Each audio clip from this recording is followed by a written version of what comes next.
बयखौबो बर'फोरनि गेजेराव मोनसे दाखालि जानानै थांबाय 27 जानुवारि 2020 आव थामथि सुक्ति जानानै थांबाय बिटिआर एकर्ड होननानै जों मिथियो बयबो। दा बिनि सोमोन्दै आं फंनैसो गुसुङैबाबो बुंनो सानदों।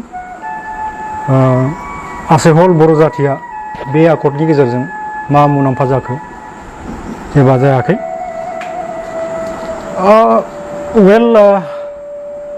मोजाङै बिजिरनो थाङोबा बर'फोरनि गेजेराव दासिमहालागै मोनथाम एकर्ड जानानै थांबाय। 1993 आव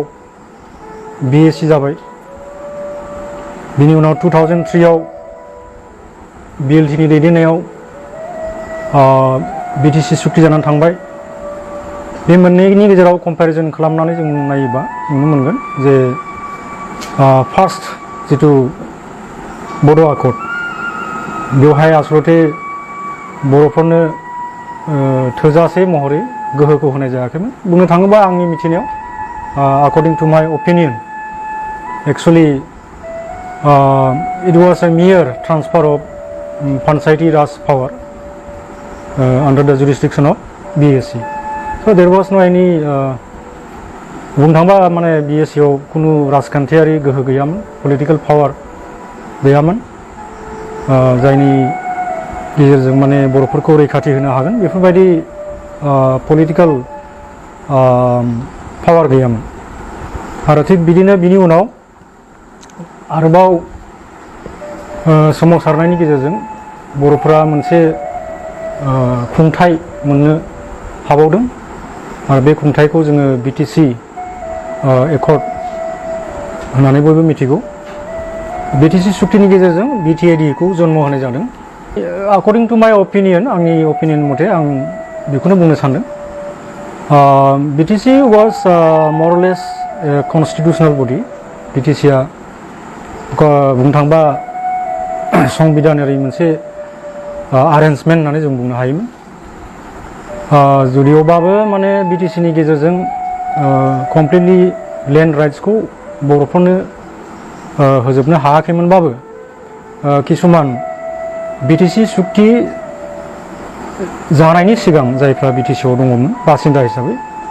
बिसोरनो हानि अधिकारखौ होनाय जादों। नाथाय BTC सुक्ति जानायनि उननिफ्राय किसुमान रेस्ट्रिक्सनखौ दोननायखौ जों नुनो मोनदों। जायखिजाया मानो BTC सुक्तिया जों मोजाङै सिन्था सरसा खालामनानै नायोबा जथेस्थ' बर'फोरनि थाखाय एसे गोबाव सम सोलिलांनो हागोन बायदि मोनसे एरेन्जमेन्टखौ आं नुनानै मोनदोंमोन। जायखिजाया दाखालिसो मोनसे गोदान सुक्ति जानानै थांबावबाय बर'फोरनि गेजेराव बिटिआर एकर्ड होननानै आं दहायनो एसे सिगां बुंखानायखा। आसलते मोजाङै सालिजारि बा एनालाइसिस खालामनानै नायोबा बिटिआर एकर्डखौ बिटिआर एकर्डआव mainly specially there is no any provisions for protecting the land rights of the tribal people, particularly the Boro people. बर' जातिनि थाखाय, बर' हारिनि थाखाय दानि जिथु गोदान सुक्तियाव बिटिआर सुक्तियाव आंनि एनालाइसिस मथे बेहाय खुनु हानि अधिकार जायखौ माने बर'फ्रा सिगांनिफ्राय बुंबोबाय थादोंमोन जोंनो हानि अधिकार नांगौ, जोंनो ट्राइबेल बेल्ट ब्लकखौ प्रटेक्सन होथारनांगोन बा होनांगौ, बेनिफ्राय जोंनो पलिटिकल राइट्स नांगौ, बेफोरबायदि बुस्थुखौ माने बिटिआर एकर्डआव क्लियारलि लिरनाय गैया। नाथाय किसुमान बाथ्रा बुंनाय दं, माने इनडाइरेक्टलि बाथ्रा बुंनाय दं, नाथाय बेहाय खुनु स्पेशल प्रोविजन्स लेन्ड राइट्सखौ प्रटेक्सन होनो हानाय बिथंखै लिरनाय गैया। जायखिजाया आंनि नुनायाव माने बिटिआर एकर्डआ मोनसे BTAD खौनो गोदानै नाम होनानैसो मोनसे आरेन्जमेन्ट खालामनाय बियो। मोजाङै जुदि जोङो नायोबा बिटिआर एकर्डआव लिरनायखौ नायोबा बेवहाय क्लियारलि लिरनाय दङ जे from now onwards BTAD shall be renamed as BTR। मरलेस मा बुंनो माने बिटिआर एकर्डआ जेबो नङा आसलते BTC खौनो गोदानै कालार होनानै नाम होनानै मोनसे सुक्ति खालामनाय जाबाय आरो दा मोनसे आं बेहाय स्पेसियेलि मोनसे बाथ्राखौ माने हाइलाइट खालामनो सानदों आं पलिटिकेलि बेहाय कन्ट्रभार्सियाव हाबनो थाङाखै आं टटालि बुंनो सानाखै जे बिटिआरआ माने कमप्लिटलि फेलियार होनना बुंनो सानाखै नाथाय बर'फोरनि जिथु गोबाव समनिफ्राय हास्थायबोनाय जिथु मिजिं बा सिमां दङमोन सेपारेट स्टेट आरो लोगोसे बिखेखय माने बर'फोरनि हाखौ रैखाथि होनाय दा बिटिआर एकर्डआव मोनसे प्रभिजनखौ दोनदों जे इनक्लुजन एन्ड एक्सक्लुजन अफ द villages and also exclusion of द भिलेजेस थारमाने बे एक्सक्लुजन आरो इनक्लुजनखौ मावफुंनो थाखाय अति शीघ्र माने सुक्ति जाखांनायनि उनाव मोनसे कमिसन दानाय जाथोंसै होननानै लिरनाय दं नाथाय कमिसननि गेजेरजों सिमना बारायनाय सिमनानिफ्राय दानख'नाया जानांगौआ बहुद गोब्राबखौ नुहुरना गोब्राब बुंनो हागोन आरो खारन जोङो खोनाबाय आसाम नागालेण्ड बर्डार डिसपिउटखौ समाधान खालामनो कमिसन दादोंमोन सिगांहाय बिदिनो आसाम एन्ड मेघालय बर्डार डिसपिउट बेखौ सल्भ खालामनो थाखाय कमिसन दानाय जादों नाथाय दिनैसिमबो आसाम एन्ड नागालेण्ड जिथु बाउन्डारि डिसपिउट ओरैनो दङ कमिसन दादों नाथाय जेबो समाधान जायाखै नागालेण्डजों आसामजों जिथु बाउन्डारि डिसपिउट दासिमबो बेबायदिनो दङ नागाफ्रा दासिमबो सेग्लाबाय थायो सम सम जोङो पेपार कागजाव खोनानो मोनो दा बिनि खेत्रआव जों बेखौनो बुंनो हायो जे कमिसन दानायनि गेजेरजों जिथु बिटिसिनि एरियाखौ बारायनायनि बेलायाव बेहाय मोनसे पलिटिकेलि मोजां मोनसे पजिशनाव थाबासो बेखौ उनफ्राव मावनो हानायनि मोनसे परिबेस फैनो हागौ नाथाय खाथां बाथ्रा बे कमिसननि गेजेरजों बिटिआरखौ अर्थात बिटिएडिखौ इनक्रिज खालामनाय बाउन्डारिखौ इनक्रिज खालामनाया बे पलिटिकेल मोनसे सार्कामस्टेन्सेस बा कन्डिशननि सायावसो सोनारगोन दा अब्लालाय जों सिन्था खालामनानै नायदो जिथु गोदान सुक्ति बिटिआर सुक्ति बियो बिटिसिनि सायावनो कनफाइन जानानै मोनसे सुक्ति खालामनाय आरो बिनि अनगायै मोनसे दुखुनांथाव बाथ्रा जाबाय बे सुक्तिखौ मोनब्रै एनडिबि फेक्सनजों लोगो नांनानै लोगोसे फरायसा आफादजों लोगोसे सुक्ति खालामनाय जादोंमोन आरो सुक्तिखौ मानो सुक्तिया माब्रै जाखो मानो एसेबां सुक्तिया मा रोखोमनि जानानै थांखो बेवहाय मोनसे आसरितजनक बाथ्रा जाबाय दुखुनांथाव बाथ्रा जाबाय सुक्ति जानायनि उनावनो फाउन्डिं मेम्बार्स अफ द एनडिबि रन्जन दैमारि बिथाङा जेलाव थ्रोब हाबफैफिननांगौ मोनसे जाबाय आरो जेलावनो दं दाबो सारा पृथिबियाव गोबां एक्सट्रिमिस्टफोरजों सुक्ति जाबाय साउथ आमेरिकायाव कलम्बिया साउथ आमेरिकानि गोबां कान्ट्रि कलम्बिया दं मेक्सिक' पेरु बेफोरबायदियावबो एक्सट्रिमिस्ट अर्गानाइजेसनफोर दङ बिसोरनि गेजेराव सुक्ति जाबाय दा आं आसरित मोनदों आरो सुक्ति जाखांनायनि उनाव सासे संगठननि नेताया जेलाव थांफिनलायनांगौ जानाया माबायदि सुक्ति जाखो बेलाय जेराव बर'फ्रा बिदोंमोन सेपारेट स्टेट जोंनो होआखिसै जों सेपारेट स्टेटनि गाहायाव मोनसे कमप्रमाइसनि मोनसे लामायाव थांबायमोन ओरैबायदि मोनसे आसा खालामजायोमोन आंनि साननायाव सेपारेट स्टेटखौ जुदि जोंनो होआखिसैबा खमसे खम सेपारेट स्टेटनि गाहायाव मोनसे एक्सेप्टेबल मोनसे पलिटिकेल एरेन्जमेन्ट होनायमोनबा बेबो जोंनि थाखाय बर' जाथिनि थाखाय मोनसे आजावथावना जागौमोन आं सानो आरो बेजोंनो लोब्बा दोननानै आं मोनसे खोथाखौ बुंनो सानदों 22आव सेपारेट स्टेट हिसाबै क्रिएट खालामनाय जादोंमोन बिनि सिगां खिन्थु मेघालया 1970 आरो 70 नि गेजेराव अट'नमास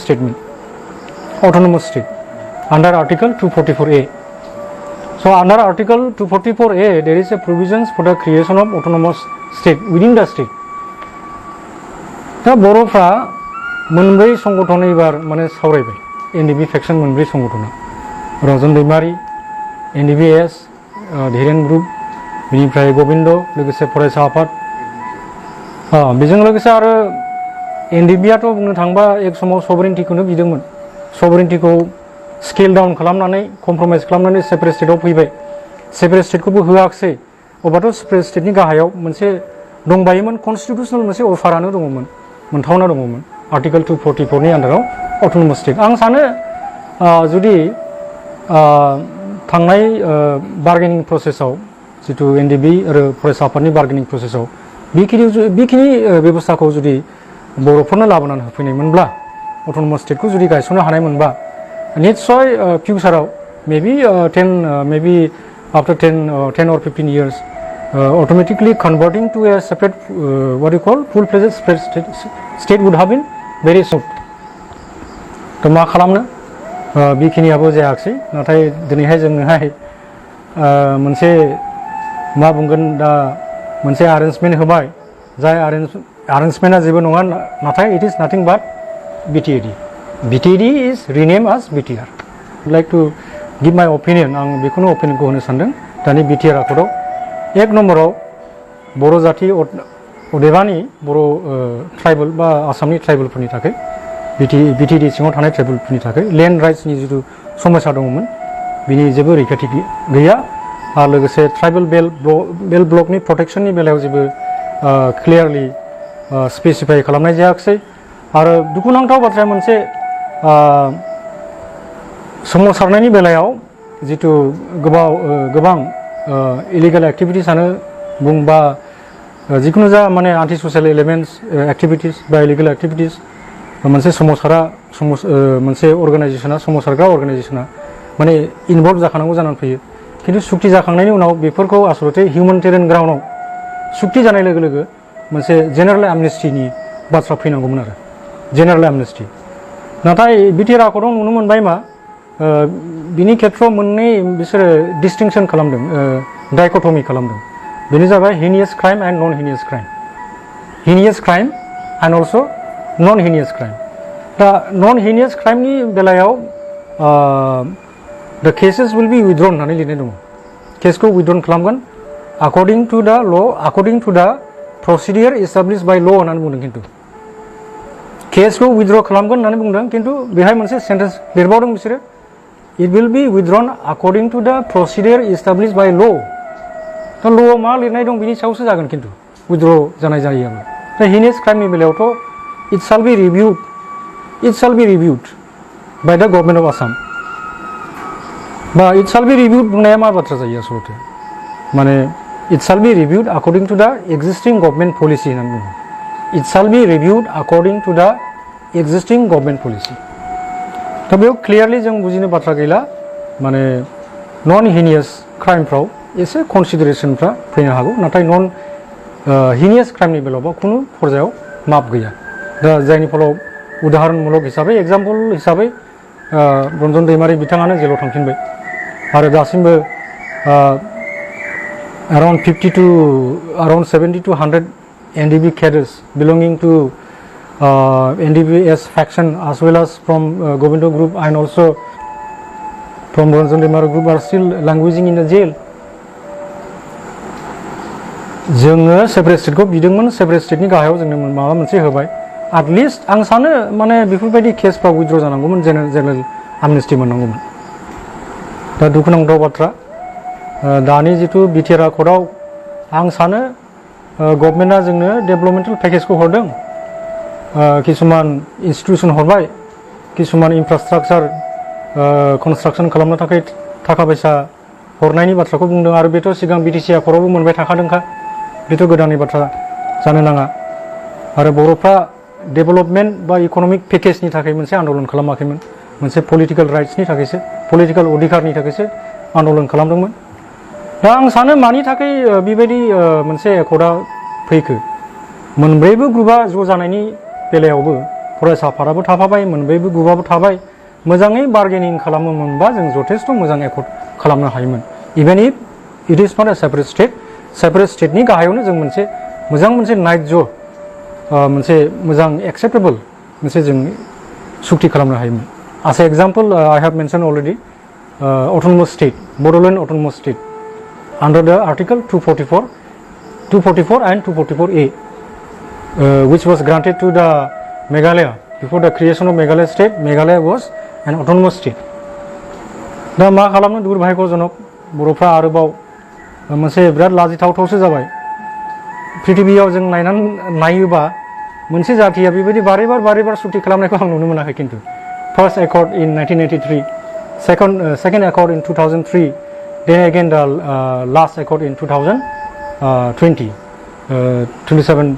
January 2020 स' बिराद आसरितजनक लाजिथावथावबो जाबाय माने खेबसे नङा खेबनै नङा खेबथामसिमावबो जों मोनसे मोजां मोनसे आजावथावना मोनसे पलिटिकेल एरेन्जमेन्टआव जों आगान सुरनो हायाखिसै दा खमसे खम आं दहायनो बुंबाय जे खमसे खम बे एकर्डनि गेजेरजों जोङो ट्राइबेल बेल्ट एन्ड ब्लक्सखौ जों प्रटेक्सन होनो हानाय मोनबा बर' हारिनि हाखौ जोङो रैखाथि होनो हानाय मोनबा पलिटिकेल राइट्सखौ जों होनो हानाय मोनबा बहुत मोजां जागौमोन बेखिनिखौ जुदि एकमडेसन खालामनो हानाय मोनबा दानि जिथु बिटिआर सुक्तियाव आं सानो सेपारेट स्टेटखौ मोनथ'वामोनबाबो बेखिनिजों जों मोनसे सन्तुष्ट जानानै थाथ'नो हागौमोन खारन अट'मेटिकेलि जों मोनसे फुल फ्लेजेड स्टेटआव कनभार्सनाव थांनायनि मोनसे लामायाव थागौमोन आरो बेखिनि जोबनायाव आं बेखिनि बाथ्राखौनो बुंनो सानबावदों जे बिटिआर एकर्डखौ लानानै आं खावलायनो सानदों जे बर'फोरखौ बिटिआर एकर्डखौनो सेपारेट स्टेट जाबाय होननानै जिहेतु माने भुल मिसकनसेपसन बा आन्दायहोनो नाङा खारन बिटिआर एकर्डआ मोजाङैनो बिजिरनानै नायोबा लेखा गोरोंफ्राबो बा लेखा एसेबां रोङिफ्राबो मोजाङै फरायनानै नायोबानो नुगोन बियो सेपारेट स्टेट नङा बियो मोनसे जास्ट बिटिएडिखौनो मोनसे कालार होनानै मोनसे रिनेम गोदानै मुं होनानै मोनसे दाथाय लाबोनायसो जोबनायाव आं बेखिनिखौनो बुंदों जोङो जिहेतु आसामिसफ्रा बा आसाम गभर्नमेन्टआ जोंनो सेपारेट स्टेट होनायखौ गोब्राब मोनबाय थादों आरो दा बर्तमानाव बिसोरो होनो नागिराखै खिन्थु जोङो किसुमान सेपारेट स्टेटनि गाहायावनो जोङो किसुमान प्रभिजन्सजों जोङो नाजावनो हायोमोन जेरैहाय मोनसे आं सानदों गोदोनिफ्रायनो बर'फ्रा बड' रेजिमेन्टनि खोथाखौ बुंबाय थादोंमोन दा जेरै नागाफोरहा नागा रेजिमेन्ट दङ नागालेण्ड आर्म पुलिस NAP आसामा आसाम राइफल्स दङ गुरखा रेजिमेन्ट दं बिहार रेजिमेन्ट दं थिग दिनैहाय जोङो जिहेतु जों सेपारेट स्टेटखौनो मोनखायाखैबा मोनसे बिटिएडिखौनो एसेल' माने कालार होनानै जोंनो होबायबा किसुमान जोङो प्रभिजनखौ लादेरनो हायोमोनबा बहुत मोजां जाबावगौमोन बेनि गेजेराव मोनसेयानो जाबाय बड' रेजिमेन्ट आरो बेजों लोगोसे ट्राइबेल बेल्ट एन्ड ब्लकखौ प्रटेक्सन जों होनो हाथारनांगौमोन बेनिफ्राय जोङो एनक्रोचमेन्ट जानायखौ जों होबथानायनि बेबस्थाखौ दानि एकर्डआव जुदि लानो हानाय मोनबा बहुत माने बाख्नायजाथाव जागौमोन आरो जोबनायाव आं दहायनो बुंखाबाय बाथ्राखौ जोङो संबिधानाव थाखानाय अट'नमास संबिधानाव थाखानाय भारत संबिधानाव थाखानाय कन्स्टिटिउसनेल प्रभिजन्स दंखायोमोन अट'नमास स्टेट आन्डार आर्टिकल 244A खौ जों लानो हानाय मोनबा जोंनि थाखाय आं सानो बर'फ्रा आरोबाव 15-20 बोसोरखौ आन्दलन खालामाजासे थाथ'नानैबाबो बेखिनिजों जों सोलिनो हागौमोन नाथाय मा खालामबावनो जों मोनसे दुर्भाग्य जों मोनसे थासारियाव जों थाबावनांगौ जाबाय 3 टाइम्स एकर्ड खालामनायनि उनावबो जोङो आरोबाव जोंखौ पलिटिकेलि मोनसे इमप्रुभमेन्टआव लांनो हायाखिसै बरंस दा मोनसे बिपदजनक बाथ्राया जाहैबाय बे जितु इनक्लुजन अफ द भिलेजेस फ्रम द present BTAD area. It is clearly written that a commission will be established soon after the signing of the MOS with the government of India. A commission will be established and this commission will recommend regarding the inclusion of the villages inside the BTAD area and as well as exclusion of the non-tribal population from the BTAD area. दा बेखौ नायोबाथ' मोजाङै सिन्था खालामना नायोबा BTC सुक्तिनि गेजेरजों जोङो BTAD मोननायखौ जोङो बोरैबाबा बिनि सिमनाखौ जुरिसडिक्सनखौ जोङो बोरैबाबा जों फेसेबनानैसो लानो हागौ बे जोंनि थाखाय मोनसे समस्या जागोन खारन जोङो नुबाय थादों मालाबाबो नन ट्राइबेल माहारिया जोंजों जयै संसार जाजोबनायखौ बिसोरो लुबैखायाखै बिसोरो नाजाबाय थाबोदों सिगांनिफ्रायनो माबोरैहाय नन ट्राइबेल पपुलेसनखौ बिटिएडिनिफ्राय दानख'नानै लांनो हागोन दिनै बे सुबिदाखौ बिटिआर एकर्डआ होनाय जाबाय अब्ला जों सिन्था खालामनानै नाय बिटिसिखौ जोङो फेसेबनानैसो लानायनि मोनसे अबस्थाखौ जोङो बानायना लानाय जाबाय आं दा बेखिनिखौ बुंनानै दोनथ'नाय जाबाय गोजोन्थों